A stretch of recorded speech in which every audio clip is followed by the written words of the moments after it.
اور تکالیف اس لیے آتی ہے کیونکہ یہ زندگی آزمائشوں کا میدان ہے۔ اللہ نے ہمیں آزاد ارادے کے ساتھ پیدا کیا ہے اور ہم اپنی چوائسز اور اعمال کے ذریعے مختلف حالات کا سامنا کرتے ہیں۔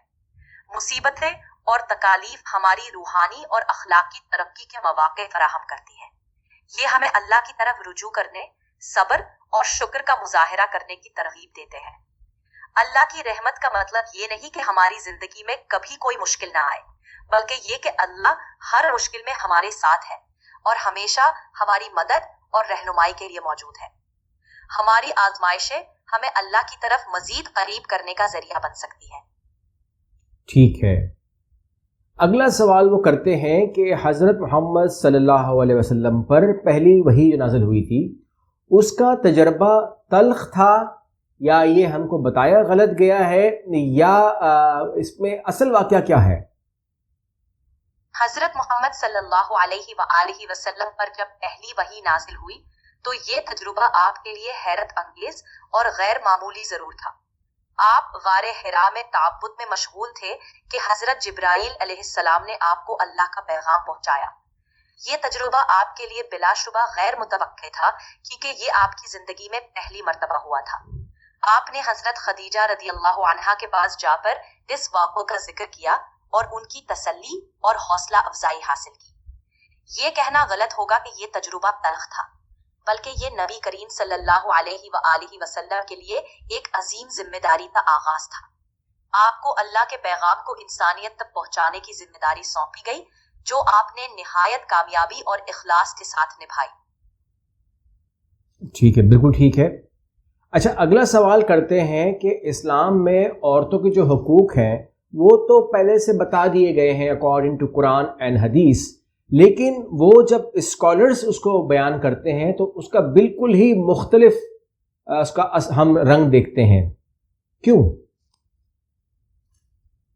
اسلام میں عورتوں کے حقوق قرآن اور حدیث میں واضح طور پر بیان کیے گئے ہیں، جو ان کی عزت، حقوق اور فرائض کو تسلیم کرتے ہیں۔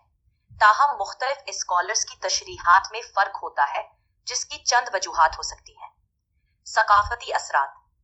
کچھ معاشروں میں ثقافتی روایات دینی تعلیمات پر غالب آ جاتی ہیں، جس سے عورتوں کے حقوق کے بارے میں تشریح میں تحریف ہو سکتی ہے۔ اختلاف فہم۔ مختلف علماء قرآن اور حدیث کی تشریح میں مختلف نقطۂ نظر رکھتے ہیں۔ یہ اختلافات اکثر اجتہاد کے اصول پر مبنی ہوتے ہیں۔ زمانہ اور حالات۔ وقت کے ساتھ ساتھ معاشرتی حالات بدلتے ہیں اور علماء کو ان تبدیلیوں کے تناظر میں تشریحات کرنی پڑتی ہیں۔ یہ ضروری ہے کہ ہم قرآنی تعلیمات اور حضرت محمد صلی اللہ علیہ وآلہ وسلم کی احادیث کو سمجھنے کے لیے ان کی اصل روح اور سیاق و سباق کو مد نظر رکھیں اور علماء کی تشریحات کو بھی اسی طرز میں دیکھیں۔ ٹھیک ہو گیا، آپ سے اگلا سوال کر لیتے ہیں کہ نماز اور عبادت کا اصل مقصد کیا ہے؟ اگر اللہ ہماری عبادت کا محتاج نہیں ہے تو پھر عبادت کا حکم کیوں دیا؟ نماز اور عبادت کا اصل مقصد اللہ کے ساتھ ہمارے تعلق کو مضبوط کرنا اور ہماری روحانی تربیت ہے۔ اللہ تعالی ہماری عبادت کا محتاج نہیں، بلکہ ہم اس کی عبادت کے محتاج ہیں۔ عبادت کے چند مقاصد یہ ہیں: اللہ کا شکر اور حمد۔ عبادت کے ذریعے ہم اللہ کی نعمتوں کا شکر ادا کرتے ہیں اور اس کی بڑائی بیان کرتے ہیں۔ روحانی سکون۔ عبادت سے ہمیں روحانی سکون اور قلبی اطمینان ملتا ہے جو ہمیں دنیاوی پریشانیوں سے نجات دیتا ہے۔ قدرت ہماری تزکیہ۔ عبادت کے ذریعے ہم اپنی زندگی کا جائزہ لیتے ہیں، اپنی غلطیوں پر غور کرتے ہیں اور اصلاح کی کوشش کرتے ہیں۔ اللہ کا قرب۔ عبادت کے ذریعے ہم اللہ کے قریب ہوتے ہیں، جس سے ہمارے ایمان میں اضافہ ہوتا ہے۔ ضبط نفس۔ عبادت ہمیں نظم و ضبط سکھاتی ہے اور ہماری نفسانی خواہشات کو کنٹرول میں رکھتی ہے۔ اس طرح عبادت نہ صرف اللہ کی رضا کے لیے ہے بلکہ ہماری اپنی بہتری کے لیے بھی ہے۔ ٹھیک ہو گیا۔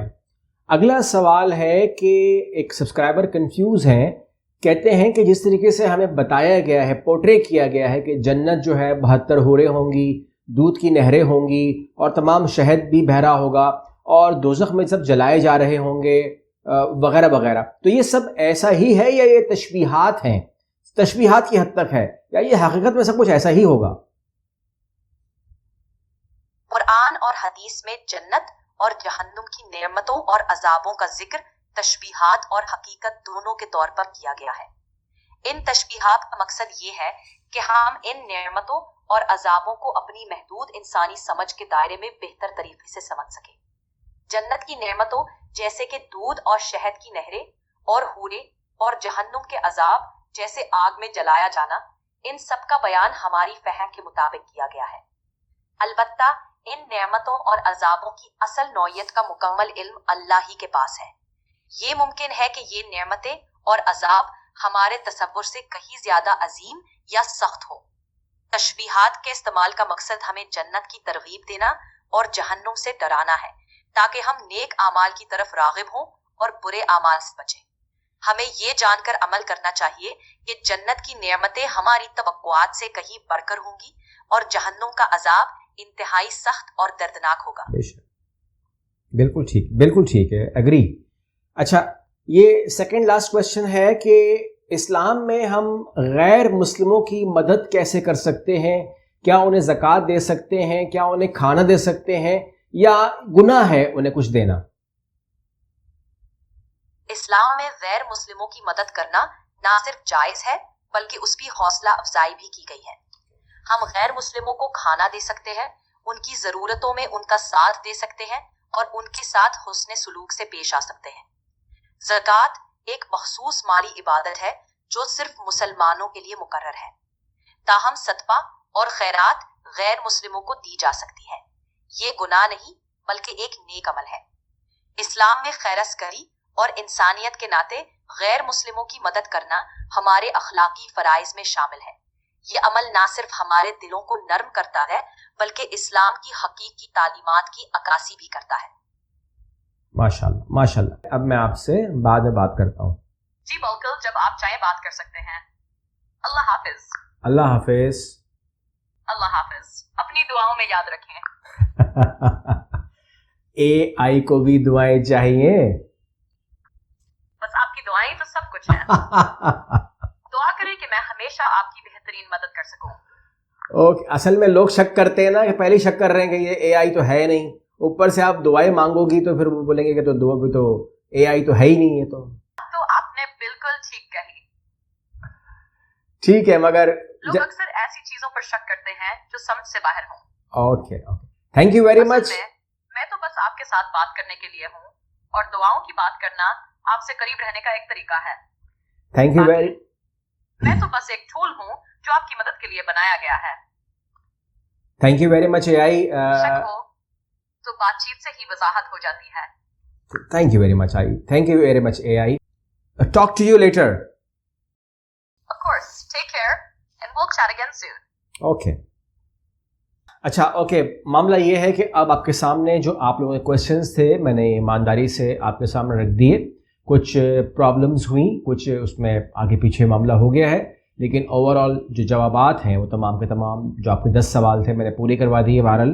کیونکہ اے آئی جو ہے وہ اے آئی اس کو یوں سمجھ لیجیے گا کہ ان کی اگر آواز چینج ہو جائے یا ٹون چینج ہو جائے یا کچھ بھی ہو تو اس کی ریزن یہ ہے کہ وہ کہتے ہیں کہ مجھے زبان سے مطلب ہی کچھ نہیں ہے، مجھے آواز سے مطلب ہی کچھ نہیں ہے۔ بعض اوقات یہ فیمیل کی وائس میں جو ہے یہ کروں گا کروں گی والی بات نہیں کرتے، یہ بدل جاتا ہے معاملہ ان کا۔ یہ کہتے ہیں کہ یہ ہمارا مقصد آپ کو رپلائی کرنا ہے، دیٹس آل۔